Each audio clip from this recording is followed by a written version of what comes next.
1979 مفکر اسلام حضرت مولانا مفتی محمود رحمۃ اللہ علیہ ختم نبوت کانفرنس سے چنیوٹ میں خطاب فرما رہے ہیں۔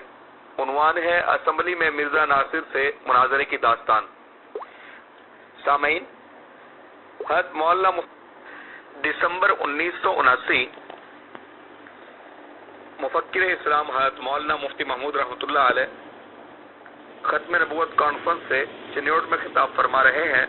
عنوان ہے اسمبلی میں مرزا ناصر سے مناظرے کی داستان۔ سامعین، حضرت مولانا مفتی محمود رحمۃ اللہ علیہ اور دیگر گزشتہ اکابرین کی سیڈیز حاصل کرنے کے لیے رابطہ کیجیے۔ محمد ندیم قریشی، موبائل 0333 61 65 995۔ مولانا محمدا عبده ورسوله أرسله بالحق بشيرا ونذيرا وداعيا إلى الله بإذنه وسراجا منيرا صلى الله تعالى عليه وعلى آله وأصحابه وأزواجه وأتباعه وبارك وسلم. أما بعد، فأعوذ بالله من الشيطان الرجيم. بسم الله الرحمن الرحيم. ما كان محمد أبا أحد من رجالكم ولكن رسول الله وخاتم النبيين وكان الله بكل شيء عليما.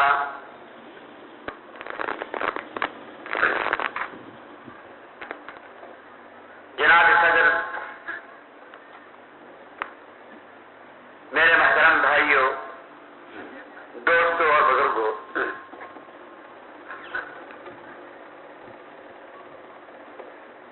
ختم نبوت کی یہ کانفرنس قریب الاختتام ہے۔ معلوم کے مطابق دسمبر کی انہی تاریخوں میں 3 دن تک یہ کانفرنس منعقد ہوتی رہتی ہے۔ مجھے افسوس ہے کہ گزشتہ مرتبہ یا اس سے بھی پہلے میں اپنی مصروفیات کی وجہ سے حاضر نہ ہو سکا۔ میرے بزرگوں نے، میرے بھائیوں نے اس دفعہ مجھے یاد فرمایا، میں ان کا شکر گزار ہوں کہ انہوں نے اس مبارک اجتماع میں مجھے بھی شریک ہونے کی سعادت حاصل کرنے کی توفیق۔ ختم نبوت کا مسئلہ یہ کوئی نظاری مسئلہ نہیں، کوئی جھگڑے کی بات نہیں۔ عالم اسلام اس پر متفق کہ جناب نبی کریم علیہ السلام کی نبوت قیامت تک کے لیے، تمام انسانوں کے لیے، جنات کے لیے اور کائنات کے لیے جاری اور ساری۔ آپ کی نبوت مسلسل قیامت تک چلے گی، اور کوئی نبی، کوئی شخص بھی نبوت کا دعویٰ کرے گا وہ جھوٹا۔ اور پھر ایسا شخص اگر اس کی ذات سے متعلق، اس کے اخلاق سے متعلق، اس کے کردار سے متعلق بحث کی جائے تو مجھے شاعری مرحوم کی بات یاد آتی ہے۔ کس نے پوچھا کہ شاعری نبوت کے لیے کیا شرطیں؟ تو آپ نے فرمایا اسے کم از کم انسان ہونا چاہیے۔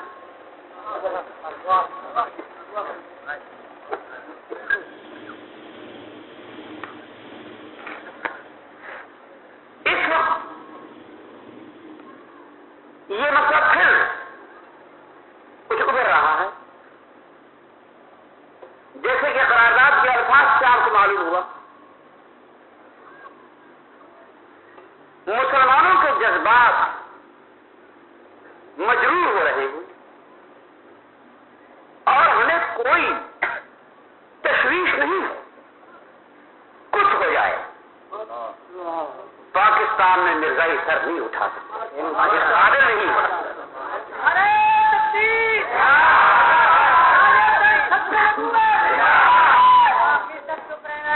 اتنا بھی کوئی حکومت انہیں سہارا دے، اتنا بھی کوئی حکومت ان کی سرپرستی کرے، یہ مردہ لاش، اس میں پھر روح نہیں آ سکتی، یہ مر چکی ہے۔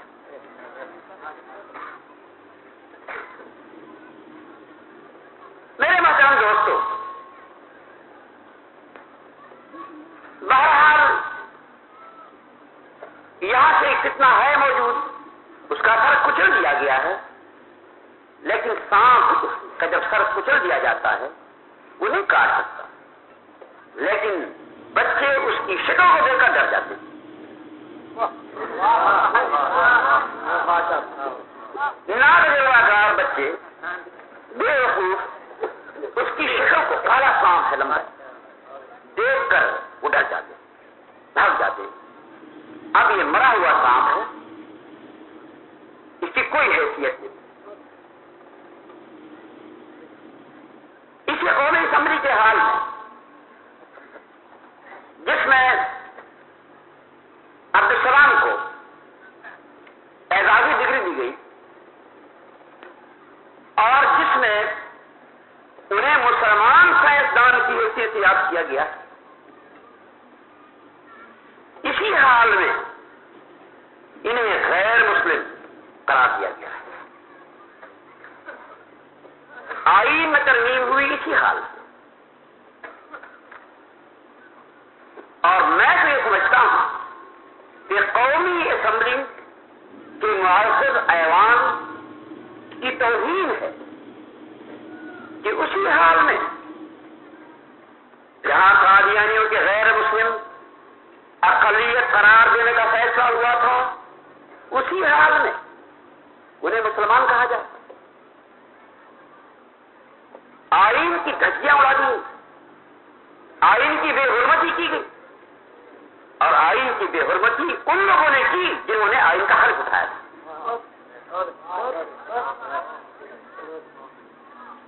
جنہوں نے آئین کا حلف اٹھایا تھا، اسی حال میں جب مرزا ناصر سے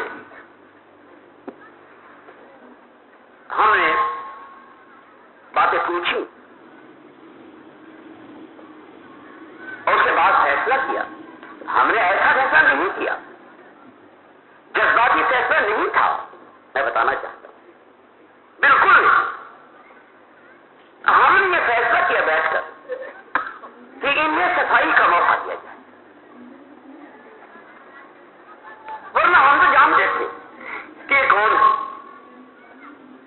اگر ہم صفائی کا موقع نہ دیتے تو ہو سکتا تھا کہ یہ پروپیگنڈا کریں اور دنیا میں جا کر کہیں، بین الاقوامی طور پر پروپیگنڈا کریں کہ ہمیں سنا نہیں گیا، ہمیں صفائی کا موقع نہیں دیا گیا، اپنا موقف نہیں پیش کرنے دیا گیا، اور ایسے ہی ایک طرفہ طور پر فیصلہ ہوا۔ یہ اعتراض بڑا قوی ہوتا، اس لیے ہم نے یہ فیصلہ کیا کہ انہیں بلا لو، انہیں سن لو۔ چنانچہ مرزا ناصر نے 200 صفحے کی تقریباً کتاب اپنے بیان کو کتاب کی صورت میں چھاپا، وہاں آئے اور اسمبلی ہال میں اپنا 200 صفحے کا بیان مکمل طور پر پڑھ کر سنایا، جس میں ان کا پورا موقف موجود تھا۔ ہم نے بڑے غور سے سنا، اطمینان سے سبق۔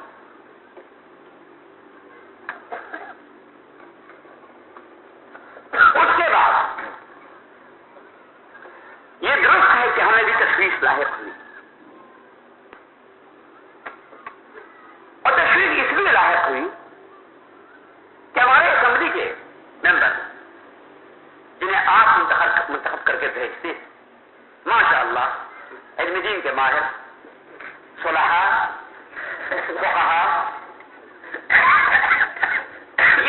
آ گئی. تقریباً سب کا ایک عقیدہ ہے. وہ یہ کہتے ہیں کہ جو شخص اپنے کو مسلمان کہتا ہے وہ مسلمان. مسلمان کی تعریف ان کے نزدیک یہ ہے. مسلمان کون؟ جو اپنے کو مسلمان کہتا ہے. کہتے ہیں اس میں کیا حق حاصل ہے کہ وہ تو اسلام کا دعویٰ کرے اور تم انہیں کافر قرار دو. بڑے بڑے سمجھدار اور دین کا دعویٰ کرنے والے ممبروں سے میں نے سنا اور استدلال کیا اس آیت سے, وَلَا تَقُولُوا لِمَنْ أَلْقَىٰ إِلَيْكُمُ السَّلَامَ لَسْتَ مُؤْمِنًا, کہ جو تم پر سلام کہتا ہے اس کو مت کہو کہ تم مومن نہیں. کلمۃ حق اريد بها الباطل. غرض یہ کہ اس کی تقریر کے بعد ممبروں پر کچھ اثر تھا. اور میں نے پہلے بھی آپ کو سنایا تھا کہ جب وہ آئے تھے تو داڑھی سفید لمبی, جا کر دیکھ لو, سفید سفید کبھی پگڑ اور قمیص سلوار. اس صورت سے جب وہ اسمبلی کے اندر پہلی مرتبہ داخل ہوئے اور ممبروں نے دیکھا, اور ممبروں کی اکثریت نے اس سے پہلے نہیں دیکھا تھا اور میں بھی انہیں میں شامل تھا, تو ہمیں گھور گھور کر کہنے لگے کہ دیکھو یہ داڑھی سفید اور تم کہتے کافر ہے. حد ہو گئی. یہ کبھی اور تم کہا یہ شکل کافر کی ہے. مولوی صاحب تم بھی عجیب باتیں کرتے, یہ کافر کی شکل ہو سکتی ہے. یہ ذہن تھا. اب کہا بھائی ایمان کا تعلق, اسلام کا تعلق شکل سے داڑھی سے نہیں, عقیدے سے. غرض یہ جب وہ اپنے بیان میں جناب نبی کریم علیہ الصلوۃ والسلام کا اس نگرانی ذکر کرتے تھے تو درود کے ساتھ پڑھتے تھے. جب وہ درود پڑھتا تھا تو اس طرح ممبر نے کہا دیکھو حضور کو درود بھیج رہا ہے, تم کہتے کافر.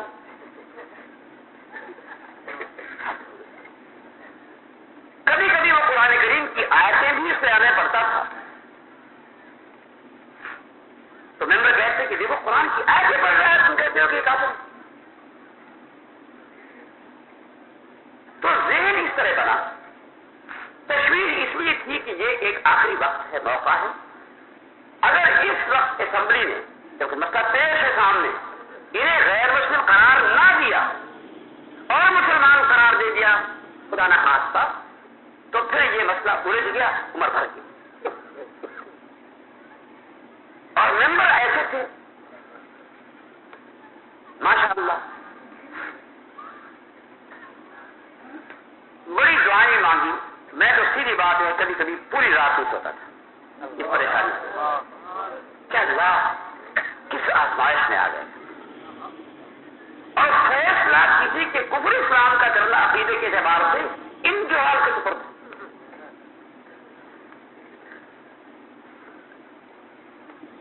لیکن جب ہمیں ذرا سنی تو اللہ تعالی نے ہمارے اراکین اسمبلی کے دلوں کو پھیر دیا.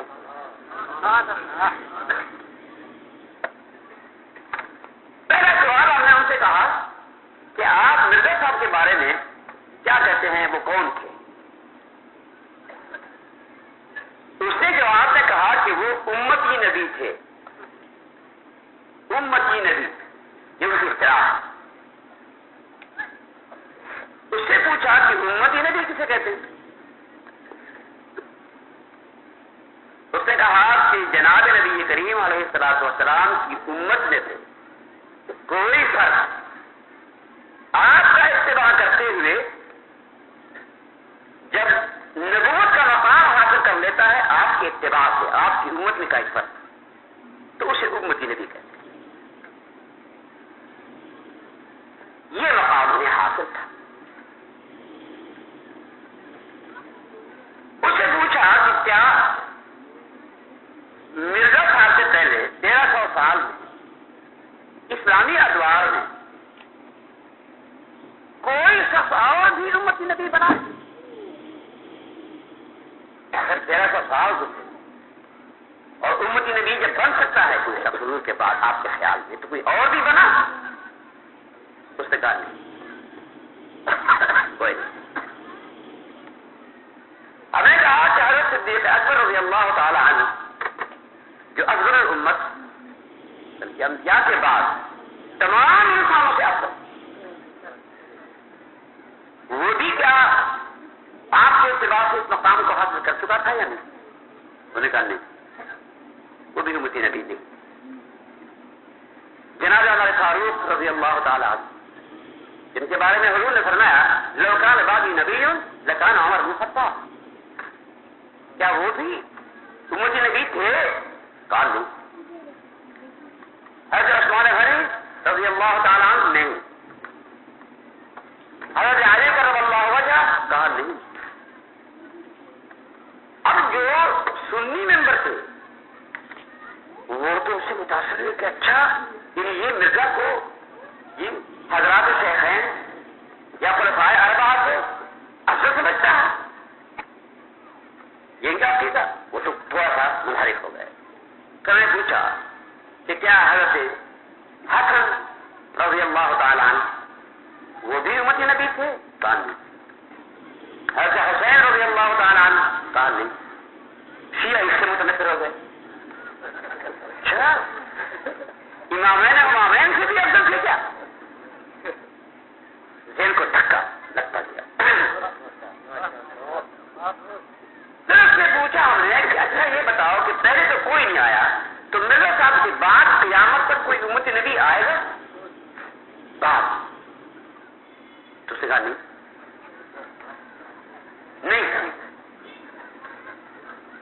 پھر پوچھا اس سے کہ اس کے معنی تو پھر یہ ہوئے کہ مرزا صاحب آپ کے عقیدے کے مطابق خاتم النبیین ہیں،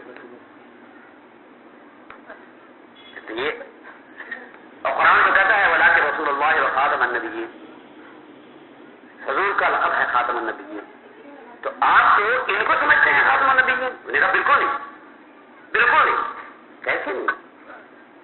یہ حضور علیہ السلام کے بعد تو مرزا آئے اور مرزا کے بعد قیامت تک کوئی نہ آئے تو خاتم النبیین تو مرزا ہوئے، ٹھیک ہے؟ ان کے عقیدے کے مطابق حضور علیہ السلام کے بعد تو ان کے عقیدے کے مطابق مرزا نبی آئے، اور مرزا کے بعد قیامت تک کوئی نبی نہ آئے، نہ امتی نبی، نہ تشریعی نبی، نہ غیر تشریعی، نہ ذلی، نہ بروزی، کوئی نبی نہ آئے، پھر خاتم النبیین کون ہوا بتاؤ؟ انہوں نے کہا نہیں نہیں نہیں، کیسے نہیں؟ اس نے کہا کہ مرزا صاحب تو کچھ بھی نہیں تھے، اب ہمیں تھوڑی سی خوشی بھی ہوئی تھی کہ وہ خود کہتا کچھ بھی نہیں تھے۔ اس نے کہا کہ وہ تو ہم نے کہا کچھ تو تھے تمہارے دادا تھے، یہ کیسے کہتے کچھ نہیں تھے؟ کہ تم کہاں سے آئے بتاؤ؟ ہمارے دادا تھے، کچھ تو تھے۔ انہوں نے کہا نہیں، وہ تو حضور علیہ السلام کی ذات اقدس میں ایسے فنا ہو گئے تھے کہ وہ بالکل ایک ہو گئے، ان کی ختم نبوت ان کی اور ان کی ان یہ کہاں بھی موجود ریکارڈ میں۔ اچھا تم یہ بتاؤ کہ میرے سفر وحی آتی تھی؟ میں نے کہا آتی تھی۔ ان کی وحی بھی قرآن کی طرح یقینی تھی، اس میں غلطی کا احتمال تھا۔ یہ ان کی کتابوں سے حوالے ہم نہیں کر سکتے کہ ساری کتابیں اکٹھی ہمارے پاس موجود ہوتی ہیں، ساری کتابیں اس نے لکھا ہے کہ میری وحی بھی قرآن کی طرح یقینی، اس میں خطا کا کوئی احتمال نہیں۔ اگر وہ انکار کریں تو ہم کتاب دکھاتے ہیں، وہ جانتا تھا کہ ان کے پاس حوالہ ہے، اس نے کہا ہاں قرآن کی طرح یقینی ہے، جھوٹ کا کوئی احتمال نہیں، غلطی اور خطا کا کوئی احتمال نہیں۔ تو پھر یہ بتاؤ کہ انہوں نے یہ لکھا ہے، ایک کتاب اس کا ہم نے حوالہ دیا کہ پر ایمان نہیں لاتا، خام سے میرا نام تک نہ سنا ہو، تو اس کے دور میں وہ مشرک ہے، وہ کافر، پکا کافر، دائرہ اسلام سے خارج ہے، جہنمی ہے۔ یہ ذرا الفاظ، کافر، پکا کافر، دائرہ اسلام سے خارج، جہنم،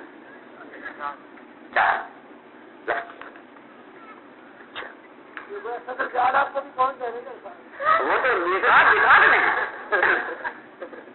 ہم نے کہا یہ جو اس کی عبارت ہے یہ بھی وہی ہے، بالکل درست۔ اس نے کہا بالکل درست۔ اب ہمارے جو ممبر تھے وہ اگرچہ انہیں مسلمان سمجھتے تھے لیکن اس پر ایمان تو مرزا پر نہیں لائے تھے، ایمان تو لائے نہیں تھے۔ وہ سمجھ کے جو ظالم یہ تم نے کہا کہتا، پکا کہا کہتا، جہنمی نہیں کہتا، یہ بات تم پر بھی آئی۔ اب ذرا وہ اور متنفر ہوئی۔ اس نے کہا کہ ہاں یہ بات بھی ٹھیک، ہم نے کہا کہ ٹھیک ہے، جو لوگ جنہوں نے مرزا کو تسلیم نہیں کیا وہ سب کافر آ کر خیال۔ اب وہ سمجھ گیا کہ یہ میں نے کیا بات کہی، اس سے تو یہ سارے ممبر برخلاف ہو جائیں گے۔ تو اس نے کہا کہ امام بخاری رحمہ اللہ ان کی اصطلاح باپ باندھا ہے کفر دون کفر، کفر چھوٹے بھی ہوتے ہیں بڑے بھی ہوتے ہیں، بڑا کفر اور چھوٹا کفر۔ تو انہوں نے کہا کہ وہ چھوٹے کافر، ہر گناہ کا مرتکب وہ کفر کرتا ہے لیکن وہ کفر چھوٹا کفر ہے، یعنی دائرہ اسلام سے خارج نہیں کراتا، پھر بھی مسلمان رہتا ہے۔ انہوں نے کہا کہ وہ کافر نہیں، چھوٹا کفر کرتے۔ ہم نے کہا وہ تو کہتا ہے کہ پکے کافر، یہ پکا کافر کیسا ہوا؟ اس نے کہا کہ چھوٹے کفر میں پکے، چھوٹے کفر میں پکے۔ اچھا یہ جو کہتا ہے کہ دائرہ اسلام سے خارج، یہ دائرے سے جب باہر نکل گیا پھر اسلام سے کیا تعلق رہا اس کا؟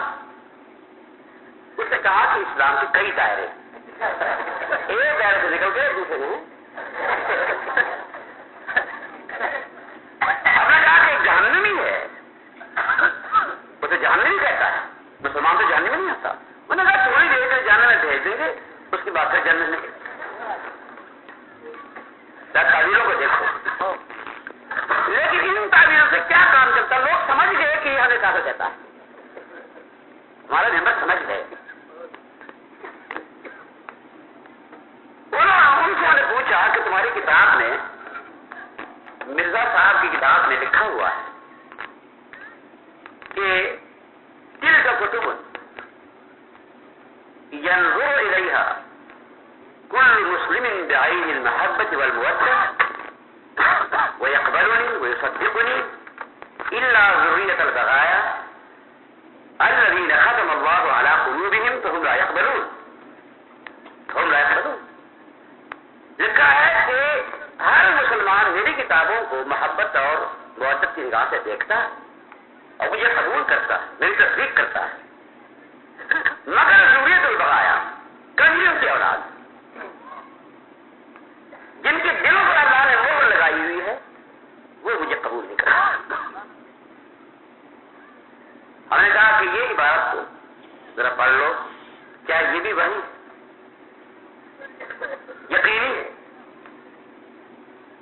جو مرزا کو نہیں قبول کرتے نبی کی حیثیت سے، کیا وہ کنجری کی اولاد؟ بات ٹھیک ہے تمہاری؟ اس نے کہا کہ یہاں پر یہ بغایا جو ہے یہ بغاوت سے ہے، یہ سرکشوں کی اولاد، یہ سرکشوں کی اولاد، یہ مانا۔ میں نے ان سے کہا کہ عجیب بات یہ سرکش تو اس کا باپ ہوا اور قبول نہیں کیا بیٹے نے، بیٹا قبول نہ کرے تو باپ سرکش گاڑی باپ کو دے، بتاؤ کا باپ سرکش ہوتا ہے، بیٹا نہیں ہوتا۔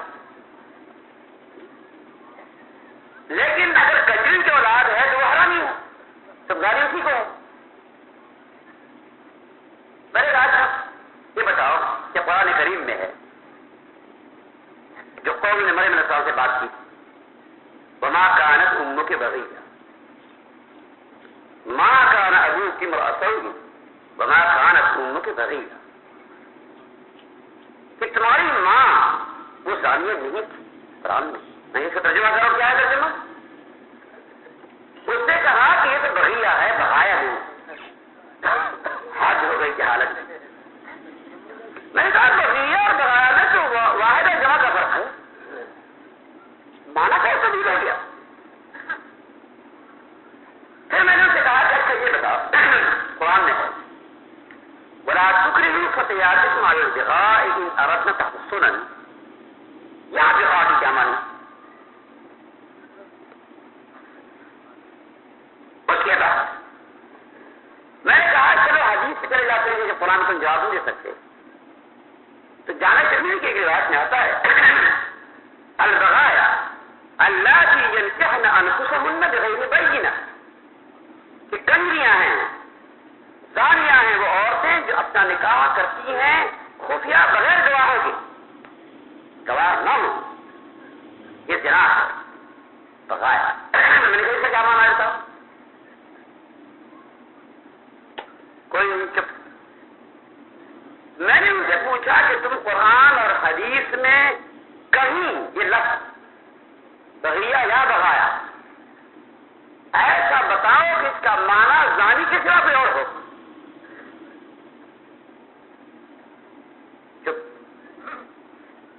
آخر میں اس نے کہا اسپیکر سے کہا کہ میں مفتی صاحب کی باتوں کا جواب نہیں دوں گا.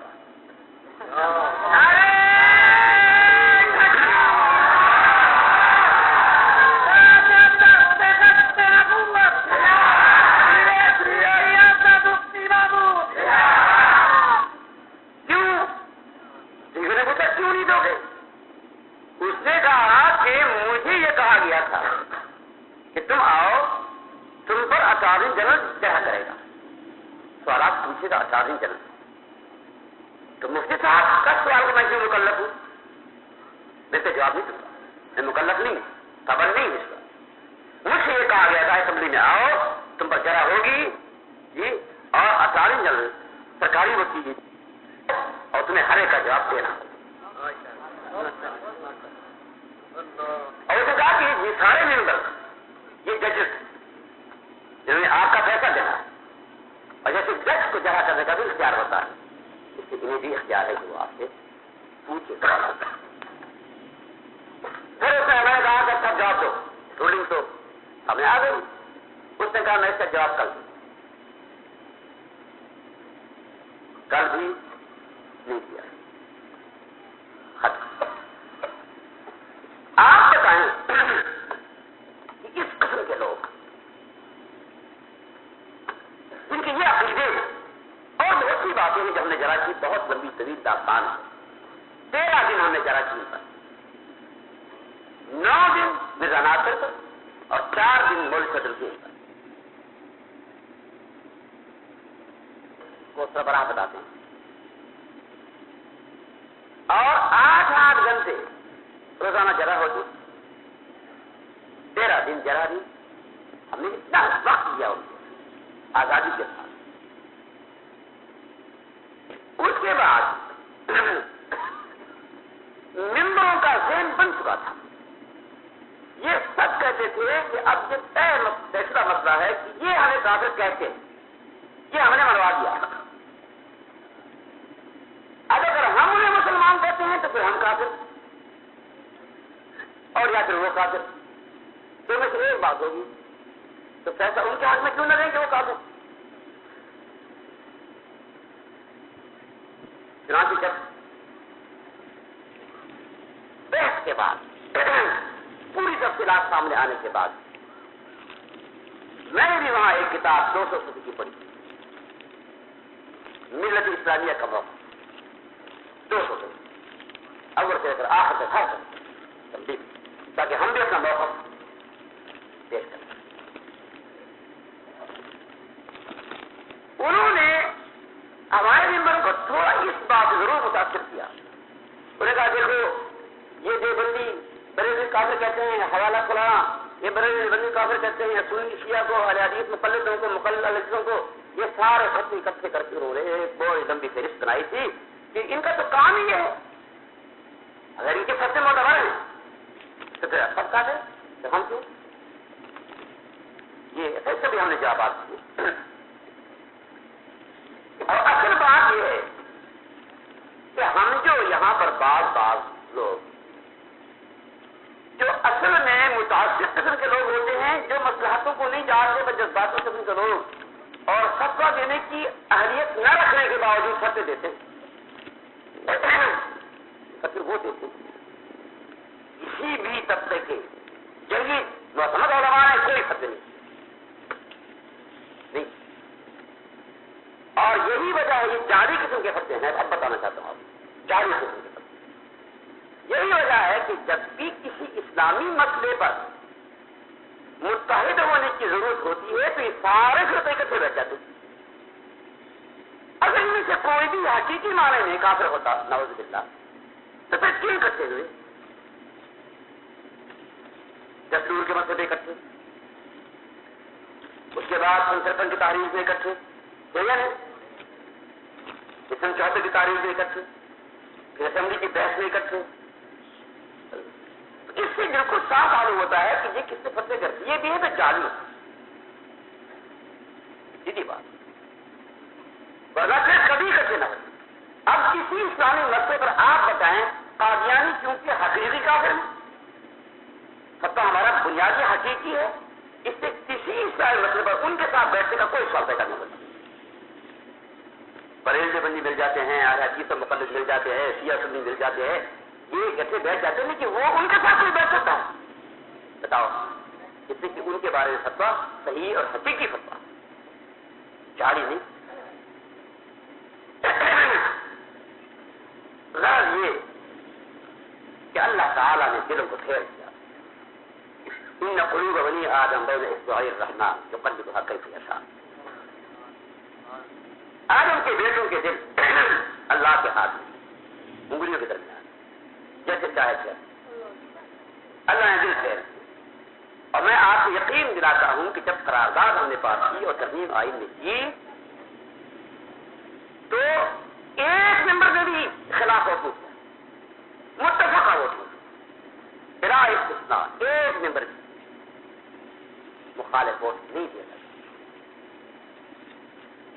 اور فیصلہ متفقہ. ہم سے وہاں پر کچھ لوگوں نے غلطی کرانی چاہی.